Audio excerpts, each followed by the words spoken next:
really cool.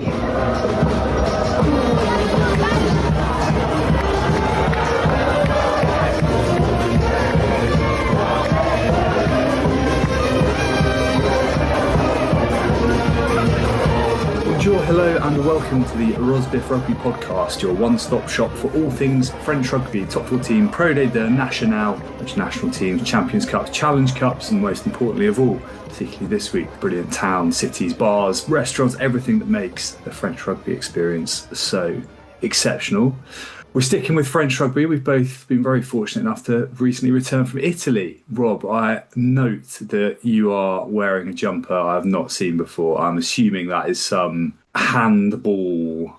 I don't know. Talk me through it. And how was your trip? It is the team now known as SS Monopoly or Società Sportive Monopoly. The Seagulls, I assume they're called because they've got a seagull. They are down by the coast the stadium is. If anyone's been to the Cake Tin, it's quite similar distance to the sea as the Cake Tin is in Wellington. So basically, like, we parked on the road between the waterfront and the stadium. Like, it is 50 metres from the shore.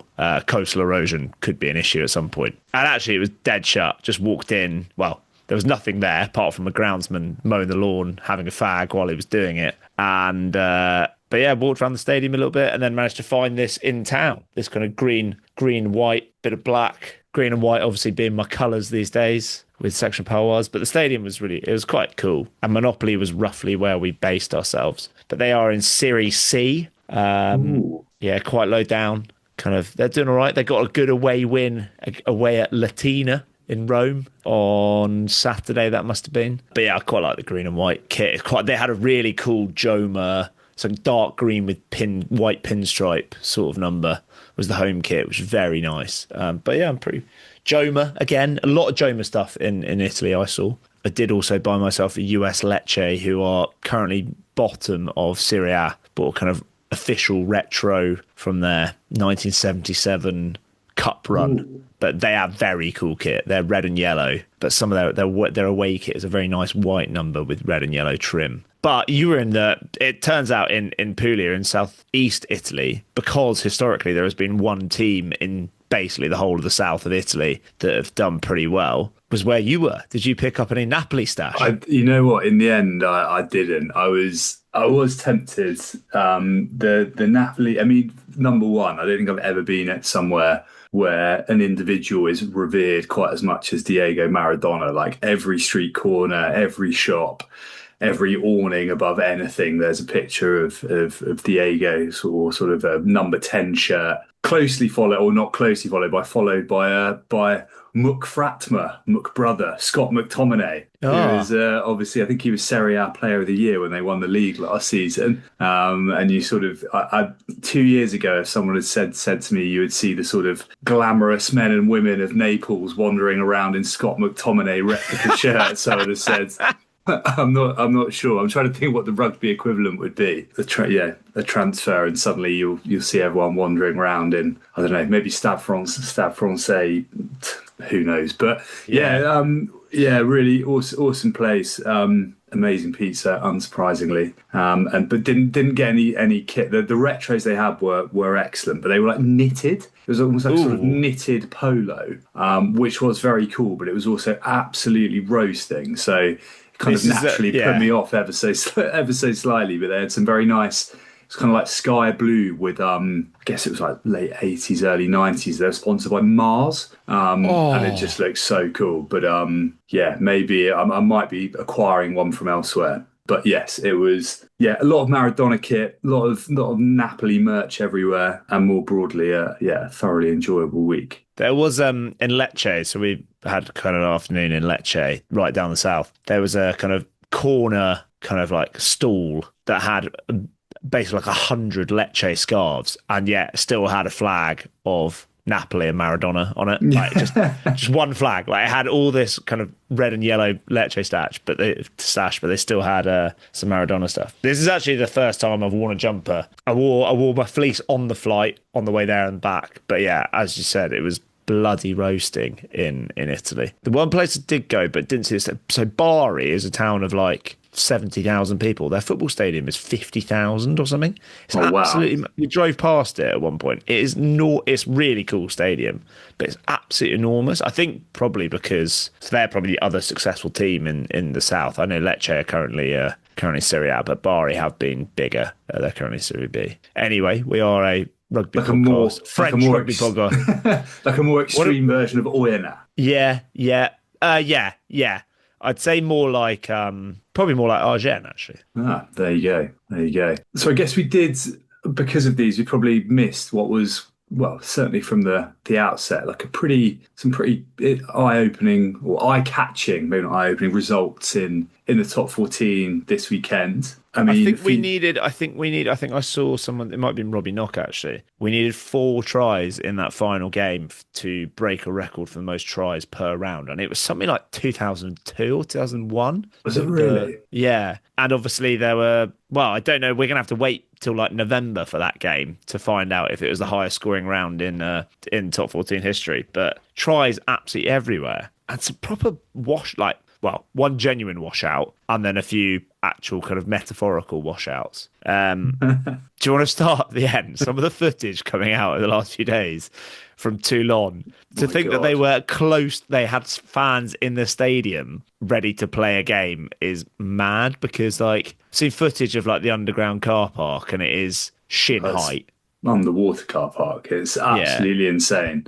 And I think maybe the first footage I saw of the washout was the Toulon players going onto the pitch at the end of the game, doing a few sort of slides across the deck and clapping the fans who had stayed, it seems, which seems absolutely mind-boggling. Yeah, it seems remarkable it got anywhere near. I mean, I'm not a referee, I'm not a meteorologist, but just beyond. I mean, it's proper flash flooding, right? Like, I think there's been some pretty serious damage in the area, which is obviously no good at all. But yeah, it's it's just it's just wild. If you haven't seen it, I don't think I've seen footage like that from a sports ground ever, to be honest. Yeah, it's mind-blowingly wet. I saw on TikTok it was basically like a couple of fans just like having at one end of the mile, and like it is belting it down, but they're like basically trying to have fun, kind of, and it's like, this is what a day out of the rugby is like. And it's just 2 French lads in like full overalls that are drenched through, just like still trying to make light of it. It's probably also the only ground that you can see palm trees from. It's probably the sunniest ground in, I don't know, maybe it's not, maybe there's a sort of subtropical climate, but it's probably the like hottest average temperature ground in the top 14 down in south of France there, but who knows. I'll tell you what, it was also wet for some of the players, and this is a real tenuous link. I don't know if you saw some of the footage from Racing's pretty impressive, it must be said, win at Perpignan, who are looking in a bit of trouble for a number of reasons. One, they've lost both their home games thus far at what's obviously traditionally been a bit of a kind of cauldron for them, but with the tempers boiling over and kind of almost on the crowd, the players were getting absolutely soaked, a la World Cup 2018 Hyde Park, pints getting hurled left, right and centre at the melee, which is obviously a bit unsavoury, but is also quite funny. Wow. But there's one guy, this scrap, a fan who sort of, he comes onto the pitch and a steward like takes him away, but he honestly looks like he's just wandered on and got lost. Like, it's not like he's wandered on and jumped in. He looks like a guy who's been in a bar for 4 hours, gone outside to find his mates, and has forgotten where he is. If you can find the footage, it's quite something. But yeah, Perpignan, who got in some trouble last year for fan behaviour, I think are maybe going to be a little bit in trouble again here, on and off the pitch, as they say. But there was also a guy who you probably wouldn't want to cause too much trouble with in the stands was in the crowd we saw at the Emmy Giral. One of our followers on Instagram, Gus. Yeah, that is amazing footage. So Gus and a few mates went to Béziers on Friday night, and then to USAP to Perpignan on I wonder where you were going with that. To USAP in Perpignan on Saturday. They all had some wonderful kit on, I have to say, Gus and his mates. But they got a little creep shot, I'd say, a video of a Perpignan local, Sean Edwards, and then got a wink from Sean Edwards, has obviously noticed them filming him, given the camera a little wink. He's probably like 20 meters away, I'd say. He's quite a long, he's like right at the back of the stand, isn't he? And they're kind of filming to the left of themselves. So obviously not at the pitch, but I enjoyed the little wink from Sean Edwards. Outstanding. At the camera. I wonder if he knows that they were British or not. I wonder if Gus managed to, I don't think they managed to catch up with him, but yeah. Fair. It was a great spot as well to see him in the crowd. I was like, why are they? Who's that bald bloke? Oh, it's Sean Edwards. But yeah, that is not a man you'd want to be around in a fight. Deceptively short though, Sean Edwards. Yeah. Even so. Well, I say that. I've never seen him in the flesh, but I think his height would be the least of my worries if I'd thrown a pint at him as a Perpignan fan. You mentioned the washout Bordeaux, Montauban. Nothing too surprising there. Montauban, I think, rested quite a few ahead of our visit to see them play Montpellier on Saturday. Who went for a big pack though, not Shea at 6. Fafita at 7, Vega at 8 is that's a big back row. That they went all in with physicality in the pack, and yeah, unfortunately they got the kind of backlash. VC played 13. I hadn't realised that. Yeah, I saw that. They got the kind of backlash that you might expect after Ube lost at Racing. Sorry, I don't know what happened in that game, Racing v Bordeaux. Something happened, I believe. But yeah. The Stars were out again. I think Damien Penaud has now scored a try against every team in the top 14. Yeah, I believe so. Don't know if that was the case last season with Van or not, but yeah. Yeah, not sure. But Montauban's opponents this week, the game will be at Montpellier. That was the most eye-catching result of the round. Well, essentially an absolute drubbing, 44-14. Yeah. Toulouse sent a very strong side, and a side that I think we've come over the last 9 months, to kind of think that home away it doesn't really matter. But there was managed to catch the highlights of this, and there was obviously a lot of reports around this one. I think Toulon, a bit of perfect storm of shooting themselves in the foot, and a couple of the tries come from Thomas Ramos, who we've been extolling the virtues of. It sounded like he had probably the worst game ever. Yeah, I think I've seen a few, at least one person say it on X, this was his worst game ever. Which is quite good fun. But Montpellier, from the bits I saw and some stuff I read, were excellent. The pack was, as it has been for a long time for Montpellier, was not just big but powerful. They got dominance at the maul. They dusted the scrum. Poor old Dorian Aldegheri got shipped off, got yellowed, got pretty much taken apart.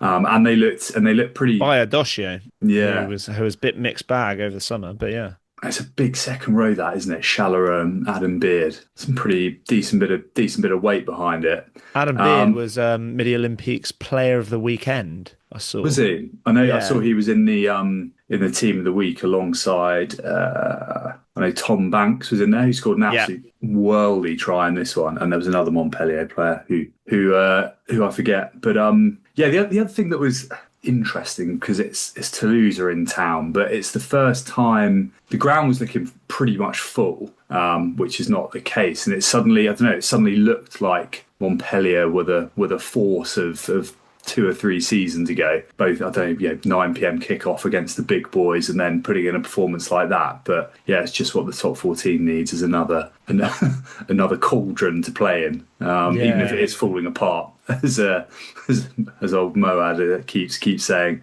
But yeah, huge. I mean, just a hugely impressive result, I think, for Montpellier, and one that's a bit of a head turner for a few of the other sides in the league, I'd imagine. Yeah. I think that's I still don't know where Montpellier are at. Who knows?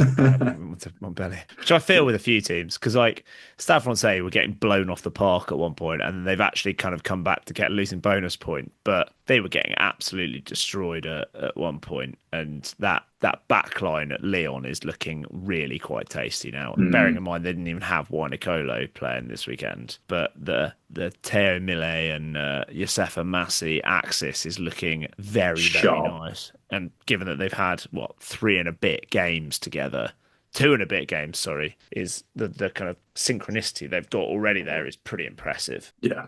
They're Although going okay. That game, Penny Dakawanga with the Penny Dakawaka wonder try light, I would say. It's kind of an entry level version of his outstanding solo effort from a couple of years ago.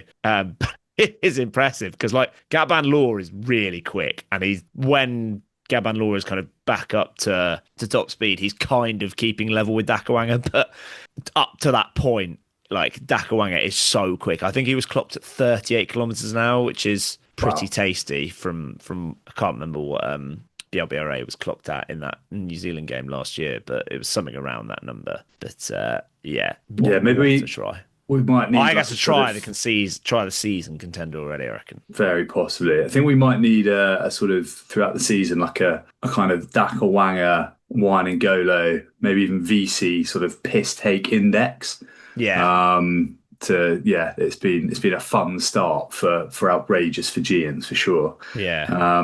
Nice. And then I suppose to round it out, my boys Cass got off the mark pretty well, a bit of a thumping win over Bayonne. Unfortunately, it looks like Louis Lebrun might be season done. I think they thought it was not as serious initially, but I think they're saying ACL, which is a real shame because, well, I think he's obviously a really outstanding young fly half, got called into the wider French squad towards the back end of last year, and they don't quite have the depth, but I guess at the very least they'll have what happened last year with Popperland, didn't it? Albeit he was already kind of second choice, so we'll, Mwanga, I reckon. Fernandez must be able to play 10 as well. Yeah, he's played 10 quite a lot last year, and he's Fernandez is a very good operator, but it's good goal kicker, really good goal kicker. Yes, that's very true. Talking of fly halves, we one of the kind of Bayonne super fans on Threads was not happy about this game.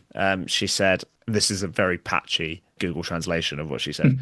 I only saw 10 minutes of the rowing match, so Aviron match, and that was enough for me to understand that the Yankees Anscombe pairing is the worst pairing we've ever had. Wow. I think I also understood that Marbo was one of the worst referees in the championship, but hey, we already knew that more or less. Anyway, first defeat for rowing. Aviron, Barney. But yeah, not happy with the new. I did want that. Doesn't feel like a combination that doesn't feel very Bayonne, like Yankees and Anscombe. Anscombe, Hanshaw Yankees. I've not seen enough of him in environments outside his kind of home environment, but Anscombe feels like he's a really good player. But I don't know, just in combination, that just feels quite odd. Give him Machino, and I bet it'll be unbelievable. But yeah, interesting. And then what have we missed? Poe, my boys took a little bit of a battering at Claremont. The 100th anniversary of Claremont in the top level, or something like that. Yeah, that's cool. Claremont looked really good, and a guy who we spoke about a little bit, Harry Plummer, was excellent, and Laurel LeBeat was on the Rugby Rama podcast, all right, saying words to the effect of Harry Plummer more like Harry Potter, which would be great if there wasn't already a rugby player called Harry Potter. Yeah. But yeah, he was fantastic. Yeah, Claremont are maybe we need to keep our eye on Claremont a little bit more. I just think I'm not changing my opinion on Claremont. They'll be at the bottom end. They'll be 8th or 9th, and Poe isn't a quite strong team, but that's the sort of game where Claremont turn up. They'll now be rubbish for a bit, or they'll win another game. They'll win one more. They'll win a couple of games, and then you'll be like, "Oh, Claremont are really good," and then they'll be crap again. Well, they've got to go to the powerhouse of Racing next week, so yeah. Anyway, Pro Day there was some interesting goings on, and they've got a couple of bits to discuss. But there was one away win, Agen, where we'll be at on Thursday night, and before that, we were lucky enough earlier today, or I was while Rob was flying back from Italy, to catch up with Beau Farrance. And here he is.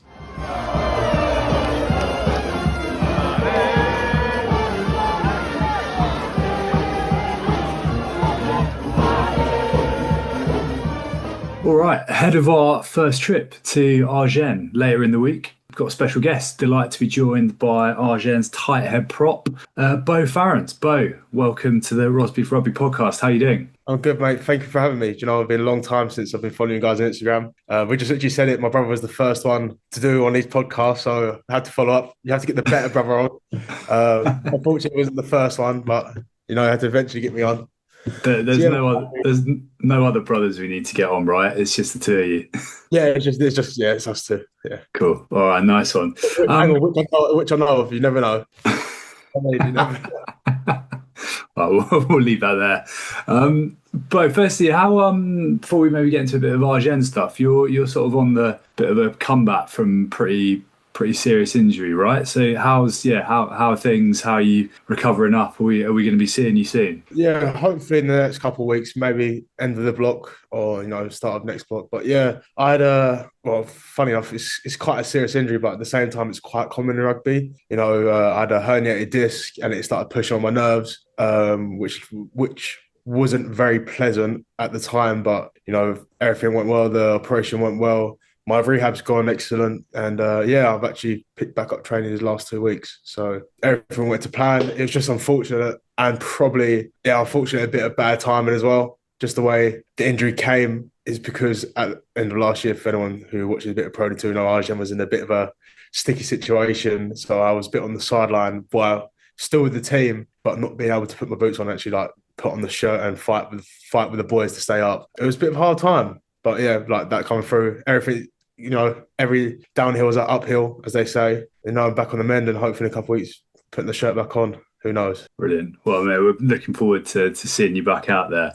Just on that, you mentioned him at the top. I understand. I know your brother, when we spoke to him when he was the first guest on, he'd had some injury problems, but recently is back in France, if I'm not mistaken. Yeah, Zacky's back in France now. He signed with Nevers, I think it's about 2 weeks ago now. So he's back in Pro 2. So he's done a full circle moment, had his time in the States, and got a gig back in Pro 2. So fun enough, Zach's been my role model in rugby. I've watched him since I've grown up. I've had the pleasure of playing with him for 2 years.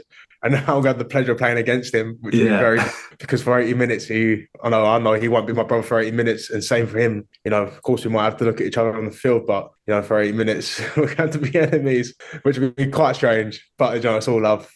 We're both professionals, of course. How was that playing with professional rugby in France with your brother? Like that's an incredible story, really. Yeah, I mean, it was honestly the dream, as anyone would have thought about it. But I've always appreciated it. I appreciated it a bit more when it got taken away from me. It's like because of the age gap between me and Zach, we've only trained together, passed the ball around, but we've never been on the field playing together. And it was the first sort of week I had with him training. We was in the huddle and I looked around and I saw Zach. I was like, oh, fucking hell, what are you doing here? And then funny enough, that same day he pulled me away. It was so weird seeing the huddle. But yeah, it was a cool experience. It just makes playing the game a bit more personal because my brother was next to me.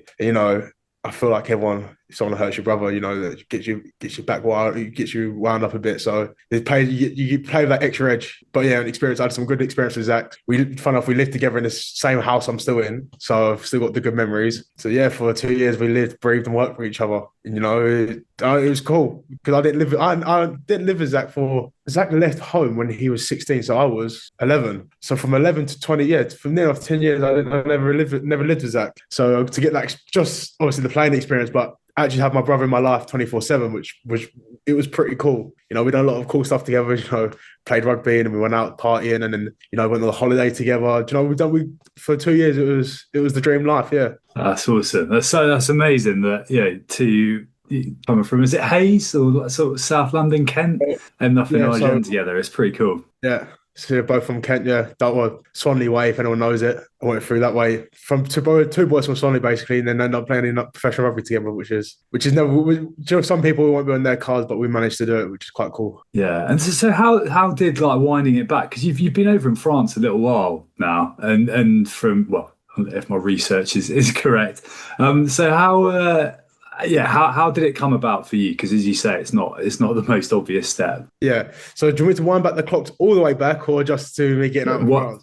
No, wind it all the way back. Let's have the full unvarnished truth. Okay, so obviously I played. Oh, I won't go that far. Well, I started playing rugby when I was 3 or 4, thanks to Zach. So yeah, went for the academy, not academy system, went for the age group system. Wasn't that fortunate getting to the county system until I was under 17s. So I actually got to play for Kent County from under 17s to under 18s, and then from the under 18s year they do the England counties. I don't think they do it anymore. But there was back then, like the boys who weren't that fortunate to be in academies still had a chance to play for England. So I went through my under 18 years season there. I had a very good season because I was fit. Fun enough, I was doing judo at the time, which is another side quest I had in my life.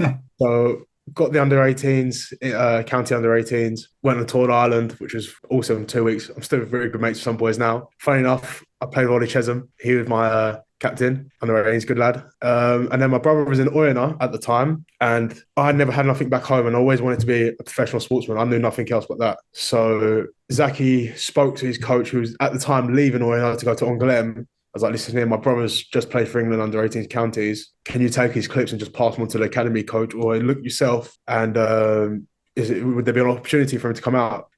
Which the rest is history. Went over to Angoulême at 18, stayed there, made my professional debut, played first team rugby from the age of 20. Yeah, so I was there from 18 to 21, and then had a little stint over in Tarbes for 6 months. And then Zach was in Agen at this point, and they had an injury, had a couple of injuries at Tighthead, and Zach just went to the coach, listen, he might not be in the same league as us, but he's got a lot of potential and I can back him. So I got here on Zach's word. Obviously, I had to back up myself by a trial in Agen. The trial was only meant to be, the contract was meant to be for 3 months. Coming on a trial, and the coach signed me for 2 years there and then. So it was a bit of a mad story. I guess I generally do owe my career to Zach, because there's 2 times he's had my back, and 2 times, he's got me out of the club, got me to a club. So without Zachy paving the way, I don't think I would be doing I wouldn't be where I am right now. So I owe quite a bit to Zach in that situation. Yeah. Amazing. And were you around the time at Angoulême when you first started there? Was that when they were third tier national? Was that around when they got promoted, or was that a bit? No, so my first year was Pro 2. My second year we got relegated. The year after. So I'm new, and that was my first ever year with the first team. I was with the first team 24/7 then, and that was pretty dark. And then my third year was when we got promoted back up to national, and that's when I started. That's my third year when I started playing games. My first game with the first team was Bayonne and Bayonne, so wow. That was a pretty cool experience. And then my second game, funny enough, was Agen at Angoulême. Amazing.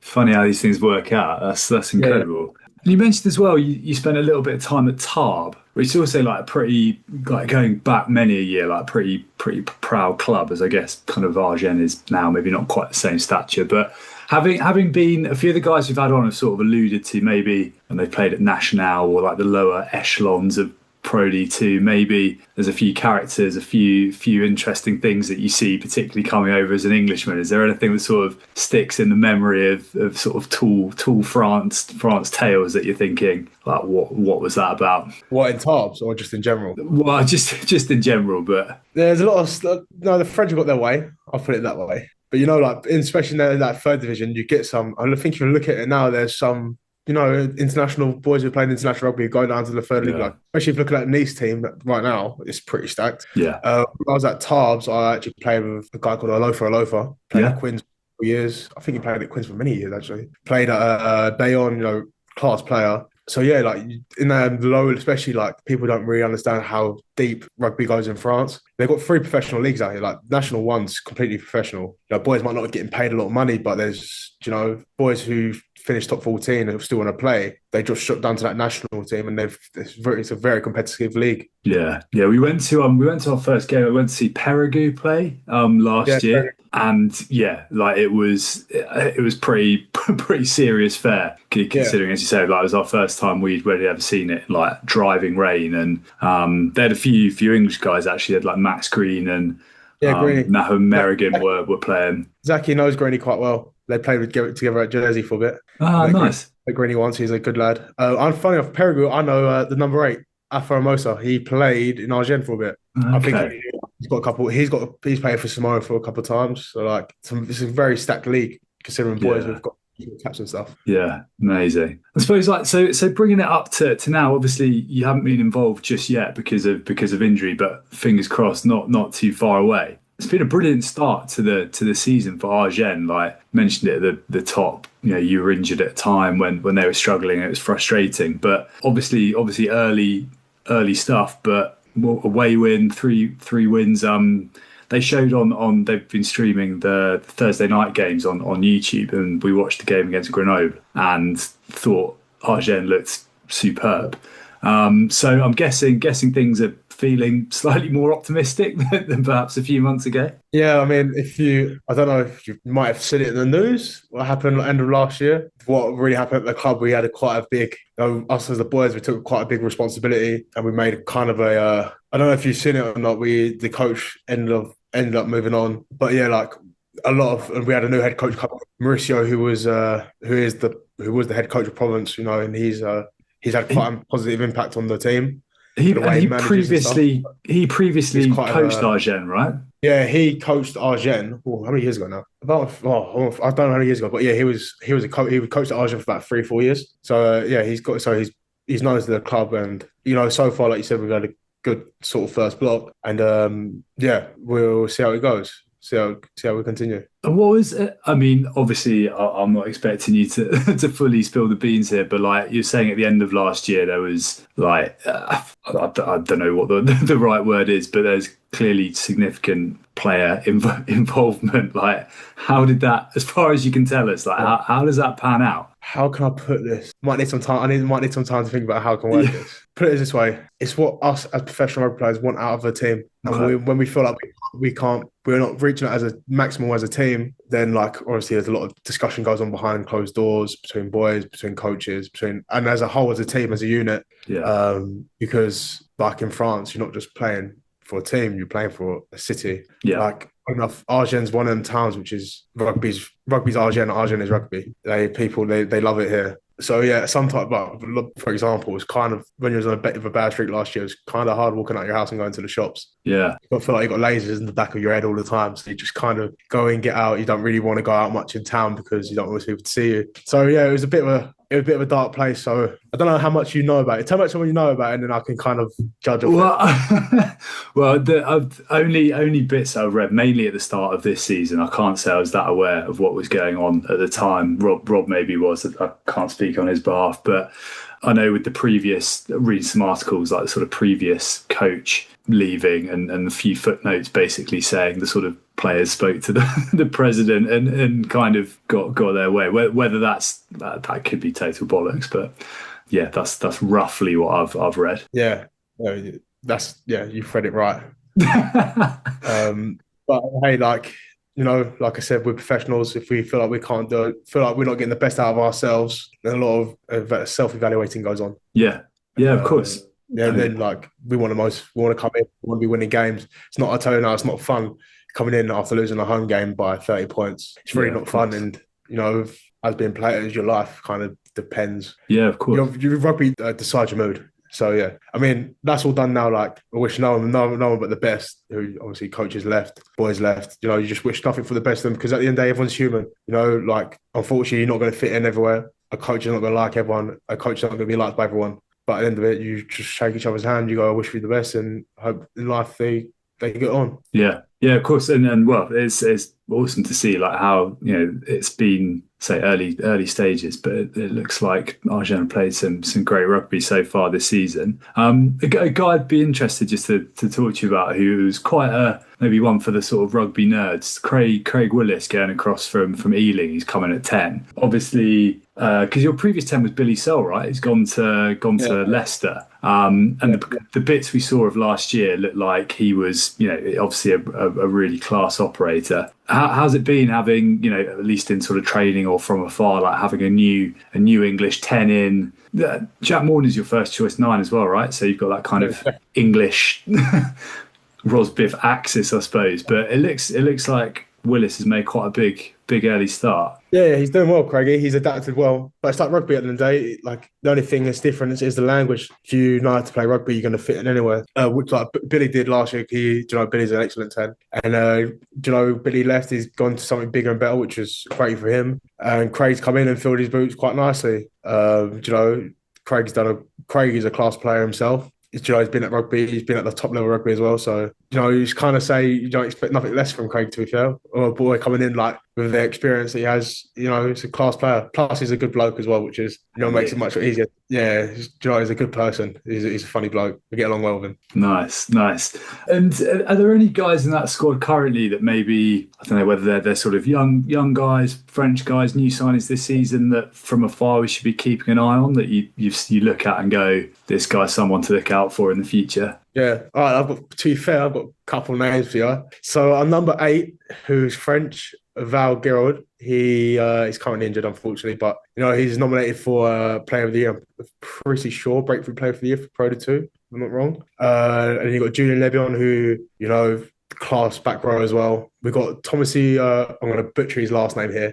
He's Tongan, but he's going to kill me if I butcher his name. But Thomasy, I won't pronounce his last name because he'll kill me for it. Another young back row, he's 22. You know, just basically we've got quite a young back row coming through, and they're all class players. And if we go into the back line, we've got a young guy called Dylan.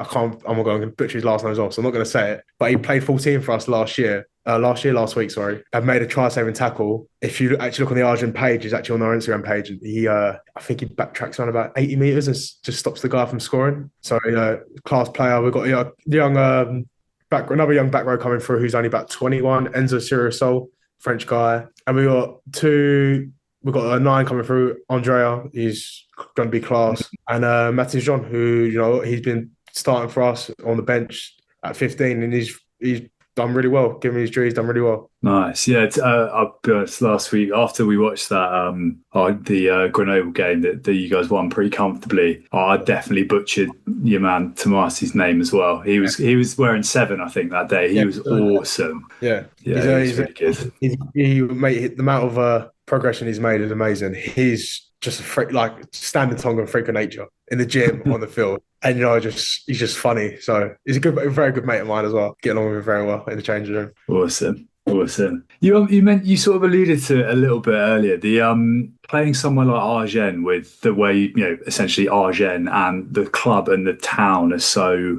or the city, like, are so kind of interwoven to each other. Like, does that?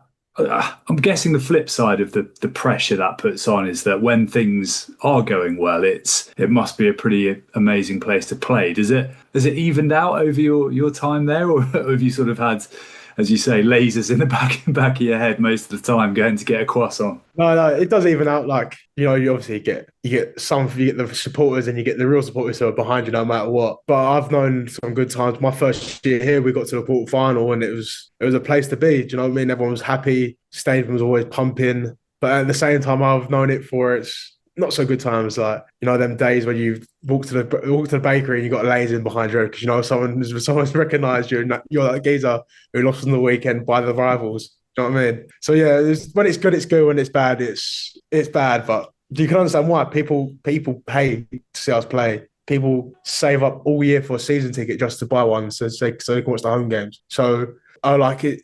Like I said, Agen is rugby is Agen. Yeah. Like, people save up, it's their lives. So it makes it a bit more special especially when you play at home. You put on the shirt in the changer and you think, right, sweet, I'm not just paying for the 23 boys here, or sorry, the 22. Or is it 20? Yeah, 23 boys next to me. As you know, I'm playing for the whole town. Yeah, awesome. I guess maybe though, like if people are, you know, not happy with you, maybe you're not the bloke to have a word with, because you mentioned it, but I gather you were actually pretty. You said it was like a bit of a side thing, but I gather you're pretty good at judo. I remember your brother mentioning it, and I did a little bit of research, and it sounds like you're maybe a bit better than a bit of a side thing. So yeah, talk us through the judo career. So I've always done judo. Me and Zach have always done judo, but I stopped it at one point for a couple of years, and then my old man basically turned around and went to me and went, listen here, you get back to judo, you can get really fit, and you can go somewhere with your rugby. Because funny enough, I spent my whole summer holiday with Zach in France, just training. I was about 14 at the time, 13, 14. And then when I come back, I was in good enough shape. I won't lie, I was never the skinny kid. I was always kind of big kid. So as I say, I went to see Brother Zaki out in France for the fat camp, as he'd say. And then my brother was like, listen, you got to get back to judo. get back to judo. Dad and Zach spoke, and my dad started taking me. Went back to my old judo club, and just got back to enjoying it. Fought for Great Britain multiple times. Was never good abroad. I'm not going to say I was an international. I was good, but I managed to go to the European Championships. But then he got to that cut-off point. It was like, listen here, judo, rugby, and judo was always fun. Judo was always good. I've got good friends through judo still, but rugby's always been my passion. Yeah, rugby's what I wanted to do. That's amazing. I hadn't realised you competed in European Championships and stuff. That's incredible. Yeah, under 18s. It was like that was probably I think that was my last big international competition. Wow. Yeah, that's not bad going. I guess before we like wrap things up, so like we're always getting wind of a few sort of goings on and stuff. Right? Are there any, like, I don't know, the sort of 4 or 5 seasons or maybe a little bit more that you've been out there now? Are there any kind of particular moments that stick long in the memory at the clubs you played for? Ideally, not like, judo throwing someone and who's eyeing you up in the bakery, but yeah. Probably my first. Well, I can give you one. Well, I haven't got many from Tarbes because I wasn't there long enough, but I've definitely got a couple from Angoulême. Well, my first one from Angoulême was probably my first taste of first team rugby and the social side. Being a young boy, I had to do initiation like everyone does. But yeah, like in Angoulême, I've 20-year-old baby faced, with a couple big names in rugby, who were big names in rugby at the time, and yeah, getting paired up with some of them. We had to do like a course around town disguised as we got dropped off. Basically, it was a stop. Like we had to get stops to go to different places to meet different players. Like it was a course. This is in Angoulême. Yeah, in Angoulême, like an orientation course. But we have to get stopped by it's cool because you meet supporters along the way who'll help you out. So yeah, I was dressed up. I got pulled out. My teammate and we got pulled out as Smurfs. Just that I was in my boxers, spray painting blue with a white hat on, running around Angoulême town centre. In trying to get stops of people going to different bars, necking different spirits. I don't know what it was. And I thought that would be the end of it. I know it was just one of 3 things I had to do. So then I ended up to the training where we trained, and we had to do like a little obstacle course. And then the best thing I probably saw was the show at the end. Some boys really go out in them shows, and it was, I've got some very funny memories from them nights. Because I was lucky enough to do 2 of them. One of them I participated in, and the other one I was a spectator because don't need to do it twice. Yeah, nice. So, okay, I guess that's one from Angoulême, and obviously from Angoulême as well. Just how much the French can party. Like we won the under 21, so the Spire system. We won the Championship of France in the 2nd division, which promoted us to the top academy system. And then the same like a week later, the first team obviously got promoted to Pro 2. But we played our final the same day the first team played their semi-final. So we both got back into town together at the same time. It was just like a massive party. Like the first team's back in Pro 2. We've just been promoted to the top league for the under 21 system. So like we've got some really good memories, some good mates. And funny enough, I've never seen it. I never knew it existed, but there's a reason they didn't win it. It's because they was all drinking for a week straight and went to play the game with no training. So I mean, the boys didn't really care about winning the final because they already completed the main objective was to get back in Pro 2. So yeah, some good memories there. I had some good times. And then Agen, I've got countless ones in Agen, to be fair. I was lucky enough because when I first come, I had a very good foreigner group. I had a Sarries legend, Baz Barrington. Yeah. Very, very, very funny character. I could talk about Baz for hours. We had like a couple of boys. We had Harry Sloan, who played a bit in Prem. I think Harry, I need to put more respect on his name. He played quite a bit in Prem, Harry. Joe Maximieux as well, good lad. And it's just that there's too many memories in Agen to say I can't really pick one out. Just a good time. Just a good time to be had. I've just been a good time here. Like we've had some memories. Like we went and watched we had a group of us. The foreign boys went to Bordeaux, which is obviously not too far, to watch rugby together. It's just like creating memories that when you tell your kids when you finish your career. That's the main thing. I think there's no, like, especially with rugby, there's nothing that really stands out. Actually, that's a lie. Something does stand out actually. It's recently. So pre-season, you know what pre-season's like. Everyone does their own thing. There's a lot of running. There's a lot of stuff. There's one thing that's guaranteed though, is a camp. You always would do a week away Okay. together. So we've been on this camp. Obviously, I can't participate in it, just have my neck done. You know, the standard stuff goes on. We have 2 days of training. We have a little team social. Boys turn up training the next day, a bit drunk, but it's like a little sweat out. And we knew there was an army camp coming up, but we didn't know how it was going to be. So we finished this camp, funny enough, in Tarbes. We finished our camp in Tarbes. We've jumped on the bus. Prior to this bus, like the bus back, we've been told to prepare 2 bags. 1 bag with nothing in it, and 1 bag with essentials that we might need. So me being me, I thought, okay, army camp, what we're going to need? A sleeping bag. I'm going to need a knife. I'm going to need a spare set of clothes. I'm going to need a head torch. So I packed my bag. We got to this army camp, which is in Agen. We've all been marched on. They're showing us around the base. Like, oh yeah, look, we've got a rugby team. Fun enough, I think, because in Agen they've got the rugby team, which brings all like the French Polynesian together. So if they go, boys come over from the French Polynesian islands, they've got a chance to play rugby, and like they've got their like the rugby team in Agen as such. Yeah. So yes, we're looking around, and they start marching boys out one by one. I'm sorry, about groups of 6. Like, getting groups of 6, like, oh, sweet, okay. Because at the beginning, all the islanders got pulled off together and thought, oh, sweet, we're gonna have like a barbecue or something. They've been gone about 20 minutes. Then we started getting put in groups of 6 and marched out, and I was one of the last groups to go. And then they'll be brought around to a corner into this room, like outside this massive building. So I could put your bags in there. But keep 1 bag, the empty bag we waterboard. You're going to need that. I was like, oh, sweet. So what passed from that moment on, the moment I put my bag for the kit, was probably 48 hours of the worst, like, of my life. The worst 48 hours of my life. I was tied up, bagged on, chucked into a dojo with Baby Shark playing nonstop. Turns out we've all been like kidnapped, tied up, chucked into this massive like dojo where they obviously do some combat training. Boys are pissing themselves laughing, like, what the fuck are we doing here? Like, what's going on? And then it was quite funny. It wasn't quite funny for me because I've just had my neck done. Do you know what I mean? Like, what am I doing? What am I doing on this? It's a bit rogue. Come on. I just had to embrace it. Anyway, 2 hours passed after getting chucked into this little dojo of like Baby Shark blasting out, and we get sent on an orientation thing. And what led there was 60 kilometers of hiking over 4 hours. Yeah, I've never experienced pain like it in my life. It went past the point of team building, just pure mental, of trying to break your mental. You know, there was savage. Absolutely savage. So that's probably like the worst thing I've done in France, I reckon, is that incredible. Just, I remember, certainly one way to get over a neck injury. Oh yeah, I started at 8 at night. I started walking, and I didn't stop walking till 8 in the morning. That was just the first night, and then we had like an hour's sleep. Yeah, incredible. And it was it. Like, and then it repeated for that for another day. And then, lucky enough, I had a week off in England, which was nice. Perfect. Well deserved. Christ, that's heavy. I wasn't expecting it to go there. That's like... I didn't mention the part that we got lost as well. I got lost twice. My group, I was in the group that got lost 3 times. So realistically, I've done about 70 kilometers of walking. Wow, amazing. I'm sure we can laugh about it now. It'll add it to the stories for the grandkids eventually. Yeah, that is definitely getting told. But we're pretty much at time, mate. But look, thank you so much for coming on. As I say, we're heading out on Thursday, so we always love to ask people whether they've got any sort of recommendations for bite to eat, restaurants, bars, that kind of thing. Yeah, any top tips for Agen? Top tips for Agen. Depends what you're looking for. If you want all you can eat Chinese, I can tell you a good one. All serious, there is a Chinese. If you want to go there, let me know. Nice.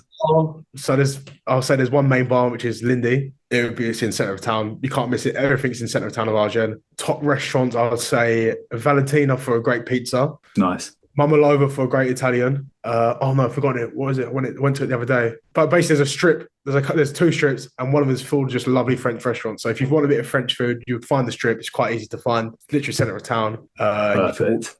French cuisine, which is out of this world. Perfect. That sounds spot on. Although I can't promise that post-match Chinese might not be better. I've actually missed one. If you want a good brunch, Quartz, as it's run by an English lady, and it's probably the best food in Agen. Oh, perfect. That's good to know. Excellent. Nice one. All right.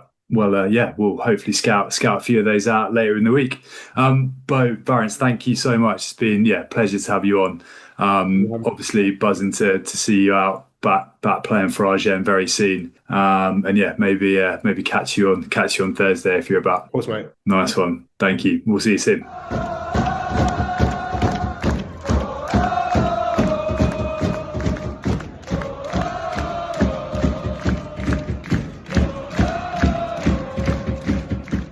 big thanks to both coming on the podcast. Rob, Quartz, the brunch place, sounds right up your alley. Little sort of flat whitey type spot, and as is potentially the all you can eat Chinese. So there we go. We will see. We will see that how could be it for fares. Reese, the Welshman.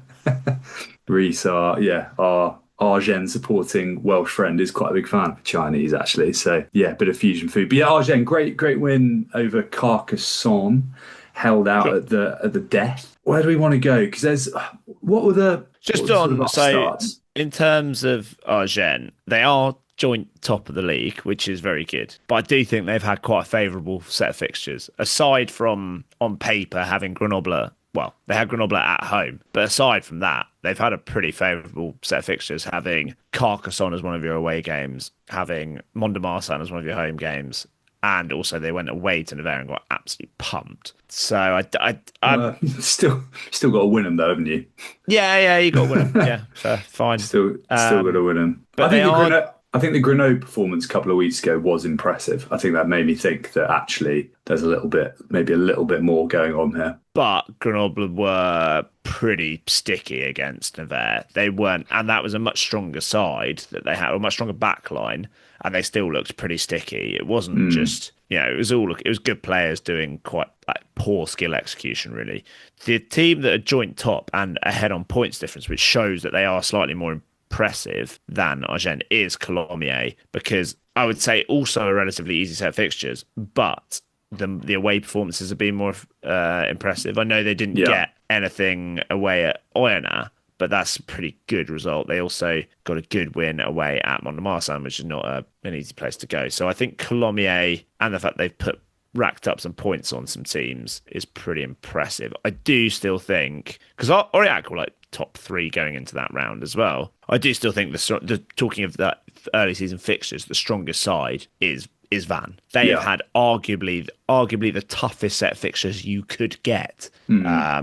Certainly, they've probably had the toughest set of 4 fixtures, because they've had Brive away, Soyongalem, last year's best away team, we'll get on to that, at home. They've had Provence, not a great travelling side, but they've had Provence at home, and they went away to Mont-de-Marsan, which is yards lost off the last play. Yeah, so I know they're only 2 wins, but they've had tough fixtures, and they've come out, and the big games, they've come out looking pretty good.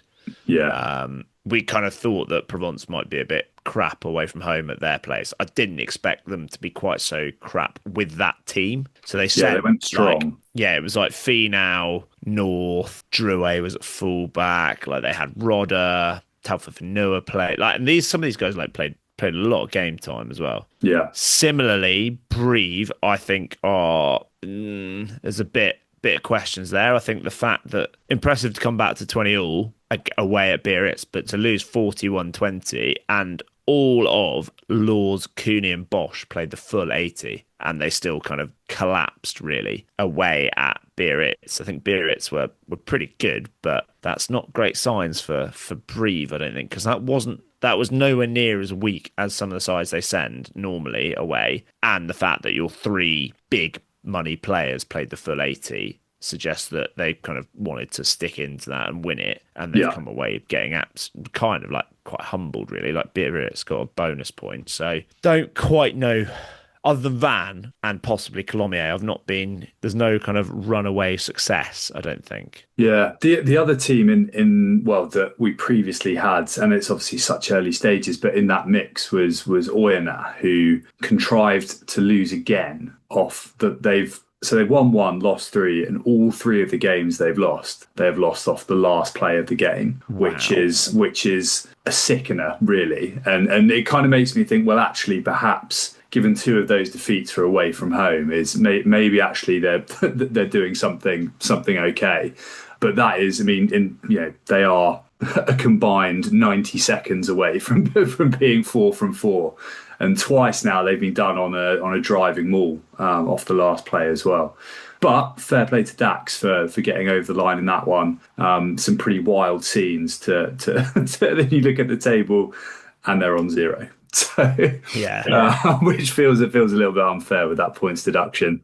But decent win for them. I just think Oyonnax seem a long way away from knowing what their best team is. So like that team they sent to Dax had loads of good players in it, but it was so changed up from the previous week, and I don't think they don't seem to have settled on any combinations, which is the issue if you bring in quite a few players over the summer. I think the talent is there, but they've kind of lost the kind of historical Urios years and Joel Abd years of better than the sum of their parts and cohesive, and having a lot of players come through together. They've definitely lost that. Yeah, they might well come good towards the end of the season, but right now they are just a little bit sticky in terms of who's our best combinations. Yeah. I think that's fair analysis. Two teams I think should be concerned that were strong last year. Provence, obviously getting pumped away at Vannes. That, as I said, that was a strong side. They are themselves only 1 win out of 4. They've lost at home to Valence. They lost that game away at Vannes. Their only win was at home to Biarritz, who are a pretty weak away side, and they sent a weak side as well. Not great. I don't think. I don't know what's happening there. I've seen someone said Provence are the worst coach team in Pro D2 to have all those names and to not kind of have those performances. The other team that I am concerned about is our boys, Richard, Soyon-Guillem, because last year's best away side are now two poor performances away where the opposition have got bonus points, and they have scored a whopping 9 points in those 2 away games. Yet to score a try, nilled away at Valence. And the team at Valence wasn't quite as weak as the one they sent to Vannes, but it wasn't full strength, but it wasn't quite as weak. It's concerning. Maybe has the balloon popped? Have they been found out tonight? I'm backing Alex Ruiz and the boys to turn it around with the coaching setup, but and I think it's not feeling very positive early season, I have to say. Yeah, we mentioned their away record last year quite a bit. It was unusually strong, wasn't it? It was an unusually good away record, and I think we both felt that it would be very difficult to sustain that. But I did think they might be going a bit better than getting nilled at Valence. We were going really nicely, 3 out of 4, including, as you say, that win at Provence. They seem to have stumbled across quite a decent formula. Play ball in hand as well, which is fun. If we missed anyone, I'm sure we have. We probably have, but I think we've. Béziers gave Mont de Marsan a bit of a thumping, and that is who we'll be seeing. Yes. And we know that away they will be quite shit. To quote us from last week. So Agen flying high.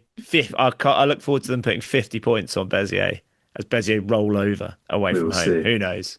Battle of a couple of fallen giants. I dare say. 3rd and 4th most successful clubs in the history of French rugby. Kind of forgot about that. But it sounds like we'll I think with how they're doing, hopefully we're hitting the Stade Armandie at a good time, and hopefully there'll be a decent crowd in. Although part of me wanted them to be 0 from 4 and it to be full like vitriol from the home fans, like. Why aren't we winning top 14s? Why isn't Philippe Sella playing?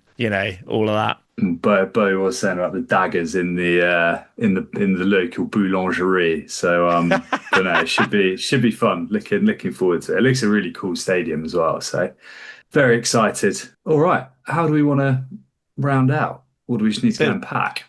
Well, it's tomorrow we're off. Less than 24 hours we are flying. We are flying to Bordeaux, train to Agen. Thursday evening game in Agen. We have Friday we are in Toulouse. We could go to Tarbes, mate. Just putting it out there. National had a week off, but Tarbes are at home on Friday night. But I think it was a bit too much travel for that. Yeah. But because Saturday we have a double header. We've got Montauban hosting Montpellier in the afternoon, so we've got a 35-minute train to Montauban. Yeah, we are picking up a listener in Montauban, and then we are back to Toulouse for the derby between Toulouse and Cast. Yeah, I can't say having Toulouse lost away at Montpellier. I feel Cast chances of, although only other time I've been to Ernest Fallon, Cast beat them, so maybe my magic touch, as you do with Bordeaux at the Chaban Delmas. My losing touch will inspire them to victory. Yeah. But yes, should be a cracker, Rob. Do you have any last Petit fours to close us out? Yes. So we mentioned this team last week, Stade Nîmois in Nîmes. Paul Valemsa has officially retired this week. So I've got a lot of this information from Ilta Daffith on Blue Sky, who has been doing some fantastic work. He's having left Twitter, I think, properly. I think his account is still active. But Paul Valemsa officially announced his retirement this week. He's transitioned to coaching, and he is as well as starting his nutrition brand a couple of weeks ago, he has been appointed forwards coach at Nîmes in National 2, inspired perhaps by their kit launch and their Leicester Tiger style kit. Paul Valemsa feels like the great Leicester player that they never had. Feels very Leicestery. Elsewhere, Alaverti Dungivalu is leaving Perpignan at the end of the season. Catalan club Perpignan say that he's already agreed to join another club. Who might that be? Well, Midi Olympique claimed on Monday that La Rochelle were following the. Don't know whether that's kind of on social media or just snooting around the Amy Giral or whatever. But yeah, potentially wearing a big Mac and glasses. Rod's just in comedy disguise. Biarritz. Wow, it's been a while since some drama happened there. The owner of French women's football team, Fleury Morigis, Pascal Bovis, is interested in taking over Biarritz, and the Bovis family have a reported wealth of 290 million euros. And actually, it looks like he would have had a meeting with Pierre-Edouard Sterran, the big millionaire that took over Biarritz to provide them so much stability last summer. I think they were meeting yesterday to discuss that. Pretty much me done, other than Rasinger off to Créteil again, thanks to some concerts and some tennis. Nice. All right, well, Rob, I'll see you bright and early-ish tomorrow at Gatwick. Everyone as ever, thank you for listening. We'll hopefully bring some fun stories from France next week. Massive thank you to Beau Farrance for coming on the pod. And yeah, we're looking forward to seeing him out at Agen pretty soon. In the meantime, follow us at Rosbiff Rugby, email us at rosbiffrugby@gmail.com, and we'll say au revoir. Au revoir.